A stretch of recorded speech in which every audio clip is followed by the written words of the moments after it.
नमस्कार दोस्तों, मैं आर्यन शर्मा और आप लोग देख रहे हैं आर्यन ऑनलाइन क्लासेस। तो फ्रेंड्स, जैसा कि आप लोग को पता होगा कि भाई बिहार बोर्ड ने अपना ऑफिशियल मॉडल पेपर जारी कर दिया है। तो हम लोग बिहार बोर्ड के द्वारा जो ऑफिशियल मॉडल पेपर जारी किया है उसी का हम लोग सोल्यूशन देख रहे हैं। ठीक है, इससे पहले वाला वीडियो में हमने आपको बताया था मैथ के ऑब्जेक्टिव का सोल्यूशन बिल्कुल इजी तरह से, मतलब पूर्ण रूप में हल करके बताए थे। ठीक है, तो आज का जो यह वीडियो है यह सामाजिक विज्ञान का है, मतलब सोशल साइंस का है, मॉडल पेपर का सॉल्यूशन। इसमें हम लोग इसमें जितने भी ऑब्जेक्टिव क्वेश्चन है उसको बहुत ही ज़्यादा डीपली समझेंगे, मतलब पूरा डिटेल से समझने की कोशिश करेंगे। उससे पहले हम आपको कुछ चीज़ जानकारी देते हैं। देखिए, सामाजिक विज्ञान का जो एग्जाम होता है वो आपका टोटल 80 मार्क्स का होता है और 20 मार्क्स आप लोग को स्कूल से दिया जाता है प्रैक्टिकल वाला। इसके लिए आपको टाइम दिया जाएगा 2 घंटा 45 मिनट का, और इसमें टोटल ऑब्जेक्टिव प्रश्न जो होंगे वो 80 प्रश्न होंगे। ठीक है, अब ये 80 प्रश्न में से आप लोग को जवाब कितना देना है? 40 ऑब्जेक्टिव प्रश्न का देना है। कुछ बच्चे ये सोच रहे होंगे सर 1 से लेके 80 तक में 40 प्रश्न का सीरियल वाइज दें या कोई भी नंबर का आंसर जानते हैं दे सकते हैं, तो कोई दिक्कत नहीं। आप 1 का जानते हैं तो 1 का देना, और 80 नंबर का ही जानते हैं तो 80 नंबर का देना, कोई दिक्कत नहीं है। ठीक है, लेकिन टोटल क्वेश्चन जब कर लीजिएगा तो 80 प्रश्न हो सकता है, उसमें से आप लोग 40 प्रश्न में से 41 बना दीजिएगा या 42 बना दीजिएगा, उससे कोई दिक्कत नहीं। आप लोग का जो चेक होगा वो 40 प्रश्न का ही आंसर चेक होगा। ठीक है, शुरू से लेके। ठीक है, ये याद रखना। आइए अब देख लेते हैं। ये सारी चीज़ जो है आप लोग पढ़ लीजिएगा, अगर डाउनलोड नहीं किए करके पढ़ लीजिएगा, ये सारी चीज़ पढ़ना ज़रूरत है। जैसे ही आप लोग सेक्शन ए पे आइएगा तो सेक्शन ए में यहाँ पे आप लोग को ऑब्जेक्टिव टाइप क्वेश्चन देखने को मिलेगा। तो आइए इसको हम लोग सॉल्व करते हैं बिल्कुल इजी तरीका में समझाने की कोशिश। सबसे पहला नंबर जो प्रश्न है, देखिए ध्यान से देखिए, हिंद चीन में बसने वाले फ्रांसीसी कहे जाते हैं। जो हिंद चीन में बसते हैं फ्रांसीसी को क्या कहते हैं? तो कोलोन कहते हैं। क्या कहते हैं? कोलोन कहते हैं। इसका राइट आंसर क्या हो जाएगा?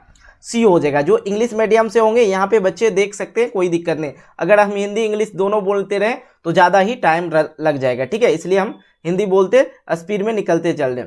रॉलेट एक्ट कब पारित हुआ था? रॉलेट एक्ट कब पारित हुआ था? तो इसका दूसरा नंबर का राइट आंसर ए हो जाएगा। 1919 में रॉलेट एक्ट पारित हुआ था। अगला प्रश्न हम लोग देखते हैं, तीसरा नंबर, जलियांवाला बाग हत्याकांड के विरोध में किसने अपनी नाइट की उपाधि त्याग दी? तो जलियांवाला बाग हत्याकांड के विरोध में किसने अपनी नाइट की उपाधि त्याग दी थी? आप लोग को याद रखना है तीसरा नंबर का right answer C, Rabindranath Tagore ने। क्या याद रखना है? रविंद्रनाथ टैगोर ने। अगला प्रश्न हमारे पास है चौथा नंबर, और ये प्रश्न तो आप लोग को लिए भी आई है। ये ऑब्जेक्टिव में पूछा लेकिन सब्जेक्टिव में भी पूछ सकता है। ठीक है, तो जर्मनी के एकीकरण में किसका भूमिका था? महत्वपूर्ण था। ठीक है, जर्मनी के एकीकरण में किसकी भूमिका महत्वपूर्ण थी? इसका जो राइट आंसर करना है 4 नंबर का बी, बिस्मार्क। क्या करना है? बिस्मार्क का याद रखेंगे, बिस्मार्क। अगला प्रश्न आइए, आर्य समाज की स्थापना किसने किया था? बहुत इजी प्रश्न दे रखा, बहुत हल्का प्रश्न है। ठीक है, इसको आप लोग यूं ही याद कर सकते हैं, कहीं कोई दिक्कत नहीं। तो देखिए, आर्य समाज की जो स्थापना किया था स्वामी दयानंद सरस्वती ने। ठीक है, आइए अगला प्रश्न हम लोग करते हैं छठे नंबर। क्या पूर्ण स्वराज की मांग का प्रस्ताव कांग्रेस के किस वार्षिक अधिवेशन में पारित हुआ? ठीक है, अब देखिए याद रखेंगे, यहाँ पे दे रखा है, यहाँ पे जो आप लोग को ऑप्शन दे रखा है 1929 लाहौर और 1931 कराची, जो लाहौर के बगल का ही पड़ता है। अब यहाँ पे 1933 कलकत्ता, 1937 बेलगाम। ठीक है, तो देखिए 6 नंबर में आप लोग का जो राइट आंसर होगा लाहौर होगा, और वहाँ पे ये भी दे सकता है। ठीक है, 29 ये जो घटना हुआ था पूर्ण स्वराज का मांग का प्रस्ताव कांग्रेस किस वर्ष वार्षिक अधिवेशन में पारित हुआ था? तो आप लोग इस तरह का भी आंसर कर सकते हैं, कहीं कोई दिक्कत नहीं हुआ। 31 दिसंबर। ठीक है, 31 दिसंबर को हुआ था 1929 में। कहाँ? लाहौर में। ठीक है, 31 दिसंबर, डेट भी याद रखना जरूरी है। आइए अगला प्रश्न हम लोग करते हैं कि भारत में सूती वस्त्र का प्रथम मिल खोली गई थी। तो 7वें नंबर का राइट आंसर हो जाएगा बी, मुंबई में। कहाँ में? मुंबई में। अगला प्रश्न है 8वें number, Akhil Bharatiya trade union Congress AITUC के प्रथम अध्यक्ष कौन थे? ठीक है, 8वें नंबर का आप लोग का जो राइट आंसर हो जाएगा वो हो जाएगा बी, लाला लाजपत राय। ठीक है, अगला प्रश्न हमारे पास है 9वें नंबर, हिंद चीन क्षेत्र में अंतिम युद्ध की समाप्ति के समय अमेरिका के राष्ट्रपति कौन थे? तो 9 नंबर का जो राइट आंसर आप लोग का हो जाएगा वो हो जाएगा बी, निक्सन। अगला प्रश्न हमारे पास है 10वें नंबर, और 10वें नंबर में देखिए विक्टर एमोनियल ने किसे प्रधानमंत्री नियुक्त किया था? विक्टर एमोनियल ने किसे प्रधानमंत्री नियुक्त किया था? तो 10वें नंबर का जो आप लोग का राइट आंसर हो जाएगा सी, काउंट काबूर को। क्या होगा? काउंट काबूर को। अगला प्रश्न हम लोग देखते हैं 11 नंबर में देखिए यहाँ पे दे रखा है, रक्त और लौह की नीति का अवलंबन किसने किया? रक्त और लौह की नीति का अवलंबन किसने किया था? तो 11 नंबर का जो राइट आंसर हो जाएगा डी, बिस्मार्क ने। अगला प्रश्न हमारे पास है 12 नंबर में नई आर्थिक नीति NEP कब लागू हुआ था? तो 12 नंबर का राइट आंसर हो जाएगा 1921 ईस्वी में। कब हुआ था? 1921 ईस्वी में, 12 नंबर का। ठीक है, अगला प्रश्न हमारे पास है 13 नंबर, और 13 नंबर देखिए, 13 नंबर है इंडियन स्टैट्यूटरी कमीशन का अन्य नाम क्या है? तो इसका नाम क्या था? साइमन कमीशन ना, 13 नंबर का। इसका राइट आंसर क्या हो जाएगा? B, Simon commission. अगला प्रश्न 14 नंबर, महात्मा गांधी ने किस समाचार पत्र का संपादन किया? ठीक है, तो महात्मा गांधी ने किस समाचार पत्र का संपादन किया था? Young India. इसका राइट आंसर क्या हो जाएगा? बी। ठीक है, अब देखो भाई, हम 14 तक प्रश्न करवा चुके हैं, लेकिन जब 80 तक के प्रश्न करवाएंगे आप लोग को, उसके बाद आप लोग कमेंट बॉक्स के माध्यम से कमेंट करके बताएंगे कि सर इस 80 प्रश्न में से हम इतने प्रश्न का आंसर पहले से जानते थे। ठीक है, ताकि हमको भी पता चले आप कितना पढ़ाई कर रहे हो अभी। ठीक है, अब 15 नंबर है, गुटेनबर्ग ने सर्वप्रथम किस पुस्तक की छपाई की थी? गुटेनबर्ग ने सर्वप्रथम किस पुस्तक की छपाई की थी? तो इसका राइट आंसर हो जाएगा बाइबल। ठीक है, या बाइबल जिसको बोलते हैं। तो अगला प्रश्न है 16 नंबर, अशोक का अभिलेख किस लिपि में था? तो उस बात जो है अभिलेख लिखा जाता था पत्थर वाले सील पे। ठीक है, उस पे लिखा जाता था, पहले कॉपी कलम नहीं चलता था, तो उसका जो लिपि था ब्राही लिपि था। ठीक है, 16 नंबर का राइट आंसर है। अगला प्रश्न हमारे पास है 17 नंबर, कि बंगाल विभाजन कब वापस लिया गया था? बंगाल विभाजन कब वापस लिया गया था? इसका राइट आंसर हो जाएगा सी, 1911 ईस्वी में। ठीक है, अगला प्रश्न हमारे पास है 18 नंबर, रूस में कब दासत्व समाप्त किया गया था? दासत्व कब समाप्त किया गया था रूस में? रसिया, जिसको क्या बोलते हैं इंग्लिश में? रसिया। इसका राइट आंसर हो जाएगा ए, 1861 ईस्वी में, 1861 ईस्वी में। अगला प्रश्न हमारे पास है 19 नंबर, और 19 नंबर में है कि किस सम्मेलन में 1 मई को मजदूर दिवस मनाने का निर्णय लिया गया है? तो देखिए 19 नंबर का राइट आंसर हो जाएगा बी, द्वितीय अंतर्राष्ट्रीय सम्मेलन में। अगला प्रश्न है, बहुत इजी प्रश्न है, फटाफट कर सकते हैं। हो ची मिन का सरकार था, तो इसका राइट आंसर हो जाएगा बी, उत्तरी वियतनाम। अगला प्रश्न हमारे पास है, वार एंड पीस किसने लिखा था? तो बहुत इजी है और इम्पोर्टेंट भी है, वार एंड पीस। 21 नंबर का राइट आंसर हो जाएगा बी, टॉल्स्टॉय।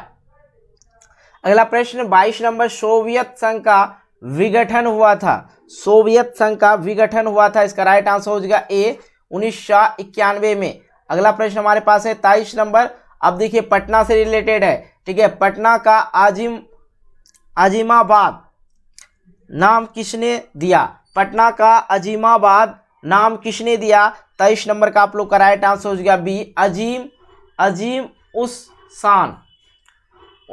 ठीक है, यहाँ पे अजीब उस शान, तो पटना का अजीमाबाद किसने दिया था? तो अजीम उस शान, तो उसके नाम से ही आ जाता, टेंशन नहीं लेना, याद करने की ज्यादा जरूरत नहीं है। देखिए पटना से ही रिलेटेड है कि पाटलिपुत्र नगर का स्थापना किसने किया? तो पाटलिपुत्र का नगर का स्थापना किसने किया था? 24 नंबर का राइट आंसर हो जाएगा आप लोग का सी, अजात शत्रु। ठीक है,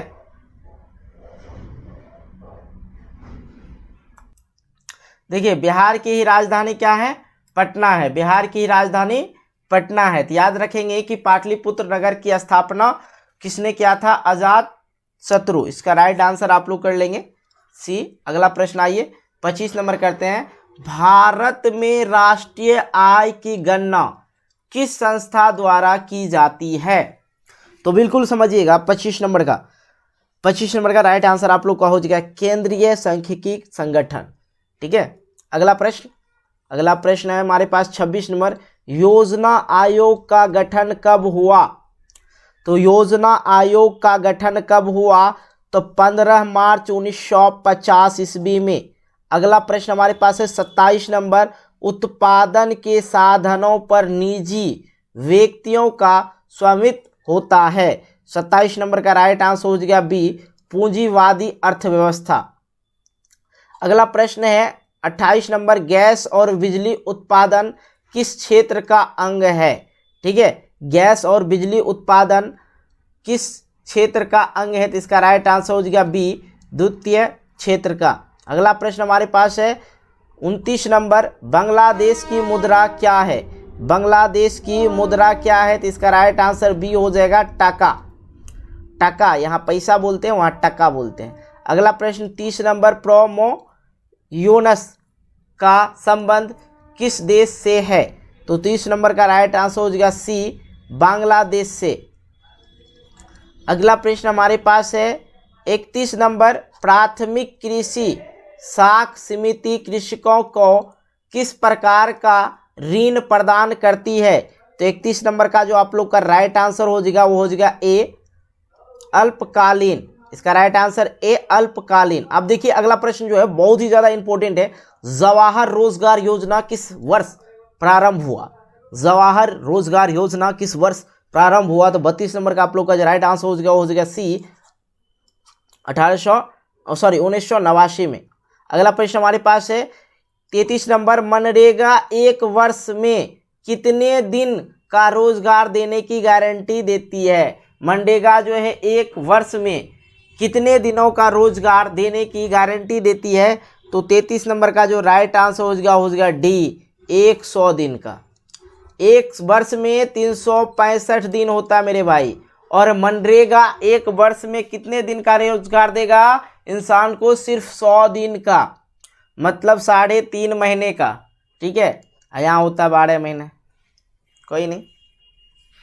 आइए अगला प्रश्न देखते हैं 34 नंबर। उपभोक्ता संरक्षण के लिए कितने राज्य आयोग हैं? ठीक है, उपभोक्ता संरक्षण के लिए कितने राज्य आयोग हैं? 34 नंबर का जो राइट आंसर हो जाएगा वो हो जाएगा बी। ठीक है, 35। अगला प्रश्न हमारे पास है प्रोफेसर पी.सी. महालनोबिस की अध्यक्षता में किस समिति का गठन किया गया? ठीक है, तो 35 नंबर का आप लोग का जो राइट आंसर हो जाएगा ये हो जाएगा राष्ट्रीय आय समिति। अगला प्रश्न हमारे पास है 36 नंबर। उपभोक्ता व्यय और बचत का योग कहलाता है। तो 36 नंबर का जो आप लोग का राइट आंसर हो जाएगा बी, हो जाएगा आय। अगला प्रश्न हमारे पास है 37 नंबर। निम्न में कौन आर्थिक क्रिया का चक्रीय प्रवाह है? तो 37 नंबर का आप लोग का जो राइट आंसर हो जाएगा डी। ठीक है, इनमें से सभी, उत्पादन, व्यय और आय, सभी। अगला प्रश्न हमारे पास है 38 नंबर। भारत में सर्वप्रथम राष्ट्रीय आय का अनुमान कब लगाया गया? ठीक है, 38 नंबर में देखिए सबसे पहले जो है 1968 ईस्वी में लगाया गया। भारत का सर्वप्रथम राष्ट्रीय आय का अनुमान लगाया गया। बहुत ही इंपॉर्टेंट प्रश्न है। ठीक है, इसको याद रखना। अगला प्रश्न हमारे पास है 39 नंबर। निम्न में से कौन सहकारिता का मूलभूत तत्व नहीं है? ठीक है, 39 नंबर का जो राइट आंसर हो जाएगा आप लोग का ए, हो जाएगा अनिवार्य सदस्यता। अगला प्रश्न हमारे पास है 40 नंबर। इनमें से कौन गैर आर्थिक आधारित संरचना है?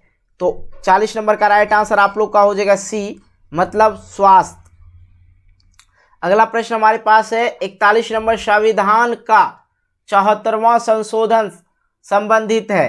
तो 41 नंबर का राइट आंसर हो जाएगा बी, नागरिक शासन व्यवस्था से। अगला प्रश्न हमारे पास है 42 नंबर, बिहार में एक नगर निगम में अधिकतम कितने वार्ड हो सकते हैं?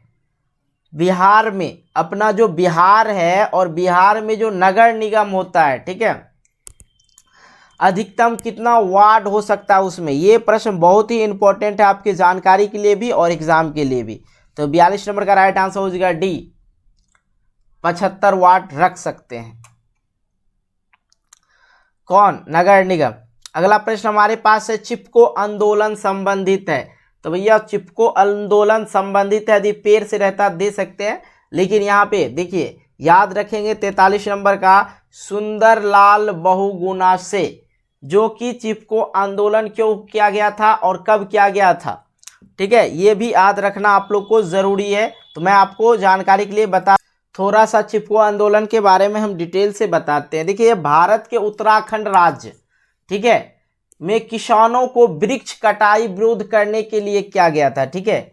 वे राज्य के वन विभाग के ठेकेदार जो थे उसके द्वारा वन की कटाई कर रहे था, ठीक है, ठेकेदार जो थे वहां के वन की कटाई कर रहे थे और कटाई का विरोध करने के लिए जो किसान ने लिया उसी को कहते हैं चिपको आंदोलन। मतलब सभी वृक्ष से जितने भी किसान थे वो जाके चिपक गया और यह आंदोलन तत्कालीन उत्तराखंड के चमेली जिले, जो चमोली जिला होगा ना, हाँ, चमोली जिले में सन 1973 से यह प्रारंभ हुआ था। याद रखना आप लोग को, क्योंकि ये सब्जेक्टिव में भी पूछा जा सकता है। 44 नंबर में है नेपाल में सप्तदलीय गठबंधन क्यों किया गया, ठीक है। देखिए 44 नंबर का जो राइट आंसर हो जाएगा वो हो जाएगा ए, लोकतंत्र के स्थापना हेतु। अगला प्रश्न हमारे पास है बहुजन समाज पार्टी की स्थापना किसने किया था? तो 45 नंबर का आप लोग का राइट आंसर हो जाएगा सी, काशीराम ने। अगला प्रश्न हमारे पास है 46 नंबर, दल बदल कानून लागू होता है। तो दल बदल कानून लागू होता है किसके लिए? सांसदों एवं विधायकों पर, ठीक है, कभी इसके पक्ष में कभी उसके पक्ष में, ठीक है। अगला प्रश्न 47 नंबर, झारखंड बिहार से कब पृथक हुआ? मतलब झारखंड जो है अपने बिहार से कब अलग हुआ, ये पूछा जा रहा है। तो 47 नंबर का राइट आंसर हो जाएगा 15 नवंबर 2000 ईस्वी में। अगला प्रश्न हमारे पास है इनमें से कौन संघीय प्रणाली का विशेषता नहीं है? इनमें से कौन संघीय प्रणाली की विशेषता नहीं है? तो 48 नंबर का जो आप लोग का राइट आंसर हो जाएगा वो हो जाएगा बी, इकहरी शासन व्यवस्था, इकहरी शासन व्यवस्था। आइए अगला प्रश्न हम लोग करते हैं। अगला प्रश्न हमारे पास है ये 49 नंबर, लोकसभा में चुने हुए सदस्यों की संख्या कितनी है? तो लोकसभा में चुने हुए सदस्यों की संख्या कितनी है? तो 49 नंबर का राइट आंसर हो जाएगा बी, 543। अगला प्रश्न हमारे पास है, अगला प्रश्न देखिए यहाँ पे, पूर्व में बांग्लादेश जाना जाता था, पूर्व में बांग्लादेश जाना जाता था या पूर्व में बांग्लादेश जाना जाता था? तो 50 नंबर का राइट आंसर हो जाएगा सी, पूर्वी पाकिस्तान। पूर्व में बांग्लादेश जाना जाता था पूर्वी पाकिस्तान से, ठीक है। अगला जो प्रश्न है 51 नंबर, वेस्टइंडीज संघ की स्थापना कब हुई थी? वेस्टइंडीज संघ की स्थापना कब हुई थी? तो 51 नंबर का राइट आंसर हो जाएगा सी, 1960 में हुआ था। याद रखना मेरे दोस्त, 1960 में हुआ था। इंडिका के लेखक हैं, इंडिका के लेखक है 52 नंबर का राइट आंसर हो जाएगा मेगास्थनीज, इसका राइट आंसर सी हो जाएगा। अगला प्रश्न हमारे पास है 53 नंबर, विश्व का सबसे बड़ा लोकतांत्रिक देश कौन सा है? ठीक है, 53 नंबर का राइट आंसर हो जाएगा ए, चीन, जिसे चाइना बोलते हैं इंग्लिश में। विश्व का सबसे बड़ा लोकतांत्रिक देश कौन सा है? विश्व में सबसे बड़ा लोकतांत्रिक देश कौन सा है? तो एक सेकेंड, देखिए यहाँ पे कुछ ना कुछ मिस्टेक हो गया। अब क्या हुआ भाई, देखो हम बोल दिए यहाँ पे विश्व का जो है, थोड़ा सा यहाँ इसके लिए हम सॉरी, इग्नोर करना इस चीज़ को। विश्व का जो सबसे बड़ा लोकतांत्रिक देश है वो अपना भारत है, ठीक है, हम चाइना बोल दिए थे, सॉरी, ठीक है, थोड़ा कुछ उसके लिए इग्नोर करना। आगे आते हैं 54 नंबर को देखते हैं। अब देखिए 54 नंबर में है आंग सान सू की किस देश के नागरिक हैं? आंग सान सू की किस देश के नागरिक हैं। देखिए नाम कुछ ऐसे ऐसे आ जाते हैं अजीब सा। ठीक है, 54 नंबर का राइट आंसर हो जाएगा म्यांमार। इसका राइट आंसर क्या हो जाएगा, सी हो जाएगा, म्यांमार। अगला प्रश्न हमारे पास है 55 नंबर, क्षेत्रवाद का भावना का कुपरिणाम है। क्षेत्रवाद का भावना का कुपरिणाम है, तो 55 नंबर का राइट आंसर हो जाएगा आप लोग का डी, अलगावाद। ठीक है, तो अगला प्रश्न हम लोग देखते हैं। अगला प्रश्न हमारे पास है 56 नंबर। 56 नंबर में है दुधवा राष्ट्रीय उद्यान कहाँ है। ठीक है, 56 नंबर का राइट आंसर हो जाएगा डी, उत्तर प्रदेश में। अगला प्रश्न हमारे पास है 57 नंबर, 57 नंबर, भारत का प्रथम राष्ट्रीय जल नीति कब अपनाई गई थी। भारत की प्रथम राष्ट्रीय जल नीति कब अपनाई गई थी, तो 57 नंबर का राइट आंसर हो जाएगा बी, मतलब सितंबर 1887 में, सॉरी 1987 में, 1987 में। अगला प्रश्न हमारे पास है विश्व में सर्वाधिक वनावरण वाला देश कौन सा है। देखिए विश्व में सर्वाधिक वनावरण वाला देश कौन सा है, तो इसका जो राइट आंसर हो जाएगा 58 नंबर का ए हो जाएगा रूस, जिसे रसिया बोलते हैं इंग्लिश में। अगला प्रश्न हमारे पास है 59 नंबर, किस मृदा में ह्यूमस की मात्रा नगण्य होती है, तो 59 नंबर का जो आप लोग का जो राइट आंसर हो जाएगा ए हो जाएगा लेटेराइट मृदा में। इसका राइट आंसर क्या हो जाएगा, ए हो जाएगा लेटेराइट मृदा में।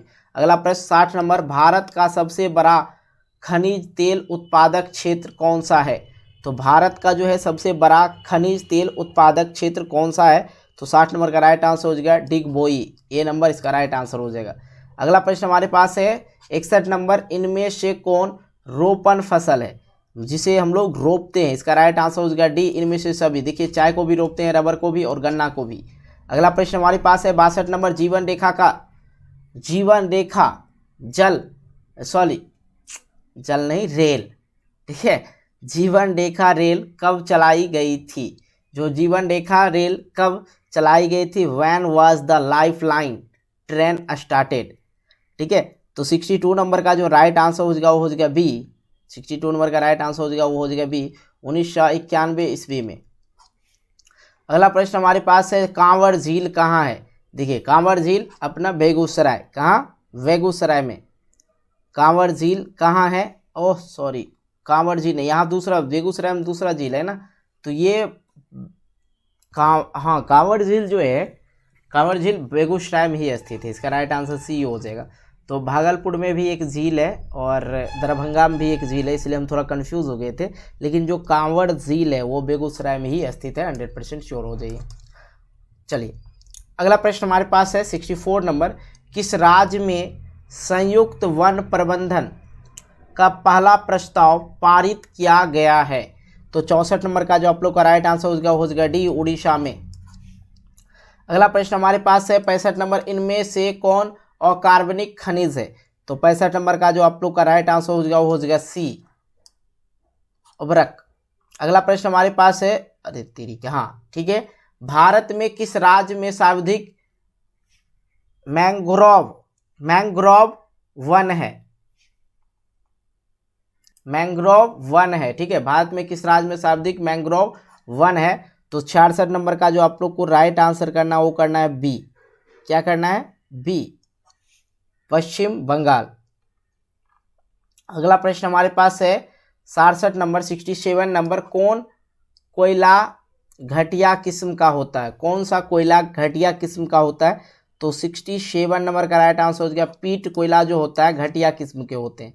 अगला प्रश्न हमारे पास देखिए 68, भारत में चाय की कृषि कहाँ शुरू हुई थी, चाय की कृषि कहाँ शुरू हुई थी, 68 नंबर का राइट आंसर हो जाएगा असम में। चाय की कृषि कहाँ की शुरू हो गई थी, असम में।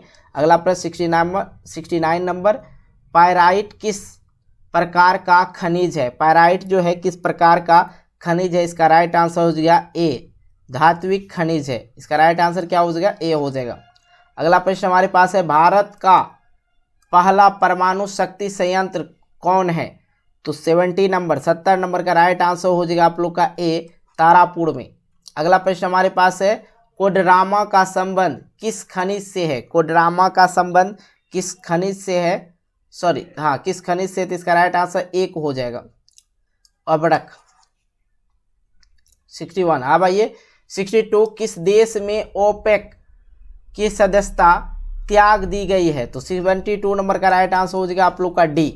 अगला प्रश्न हमारे पास है 73 नंबर, इनमें कौन जूट का अग्रणी उत्पादक है। 73 नंबर का जो राइट आंसर हो जाएगा वो हो जाएगा ए भारत। अगला प्रश्न हमारे पास है 74 नंबर, आश्वन बांध किस नदी से संबंधित है।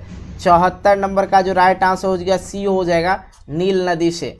अगला प्रश्न हमारे पास है, इनमें से कौन प्राकृतिक आपदा नहीं है। देखिए प्राकृतिक आपदा नहीं है। 75 नंबर का राइट आंसर हो जाएगा आतंकवाद। प्राकृतिक आपदा नहीं, आतंकवाद खुद बनते हैं। सुनामी भी प्राकृतिक आपदा, बाढ़ भी प्राकृतिक आपदा और भूकंप भी। अगला प्रश्न हमारे पास है, विनाशकारी भूकंप से बिहार किस वर्ष प्रभावित हुआ था। विनाशकारी भूकंप हुआ जब, तो बिहार किस वर्ष प्रभावित हुआ था। 76 नंबर का राइट आंसर हो जाएगा 1934 में जब भूकंप हुआ था, तो बिहार भी बहुत ही ज़्यादा प्रभावित था। अगला प्रश्न हमारे पास है 77 नंबर। 77 नंबर देखा जाए, यहाँ पे कह रहा है कि बाढ़ के समय कौन स्थल सुरक्षित होते हैं।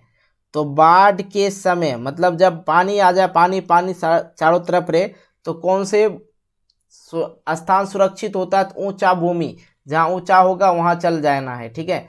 आइए भूस्खलन से अभिप्रिय है। 78 नंबर में है भूस्खलन से अभिप्रिय है, तो 78 नंबर का आप लोग का राइट आंसर हो जाएगा डी, इनमें से सभी। अगला प्रश्न हमारे पास है 79 नंबर, आकस्मिक प्रबंधन का प्रमुख घटक है। आकस्मिक प्रबंधन का प्रमुख घटक है 79 नंबर का राइट आंसर हो जाएगा डी, इनमें से सभी। स्थानीय प्रशासन, स्वयंसेवी संगठन और स्थानीय लोग। अगला प्रश्न अंतिम प्रश्न है, और उससे पहले हम आपको बता दें, अगर अभी तक आप इस वीडियो को लाइक नहीं किया तो वीडियो को कर देना लाइक, दोस्तों के साथ कर देना शेयर, और चैनल पर नए चैनल को कर लेना सब्सक्राइब, क्योंकि इसी चैनल पर आप लोग को जो है मॉडल पेपर, जितने भी सभी सब्जेक्ट का मॉडल पेपर का सॉल्यूशन देखने को मिल जाएगा। इसलिए वीडियो को लाइक करें, दोस्तों के साथ शेयर करें, और चैनल पर नए हो चैनल को सब्सक्राइब करके नोटिफिकेशन बेल को प्रेस कर लेना है, ठीक है। आइए देख लेते हैं 80 नंबर, भूकंप संभावित क्षेत्रों में भवनों की आकृति कैसी होना चाहिए। जो भूकंप वाली क्षेत्र है, जहाँ भूकंप अक्सर होते रहते हैं, तो वहाँ पे जो घर बनाना है आयताकार बनाना है। क्या बनाना है, आयताकार। डेट मीन्स इस प्रकार का घर बनाना है, ताकि ये स्तंभ और ये स्तंभ मिलके मजबूती को दे सके, ठीक है। चलिए इसमें जितने भी प्रश्न था 80 के 80 प्रश्न कर दिए। अगर आप लोग कमेंट करेंगे कि सर इसका सब्जेक्टिव प्रश्न को भी करवा दीजिए, तो बिल्कुल नेक्स्ट वीडियो जो आएगा वो सब्जेक्टिव प्रश्न का ही आएगा। मिलते हैं अगले वीडियो को लेके, तब तक के लिए बाय, जय हिंद, जय Bharat, take care, good bye.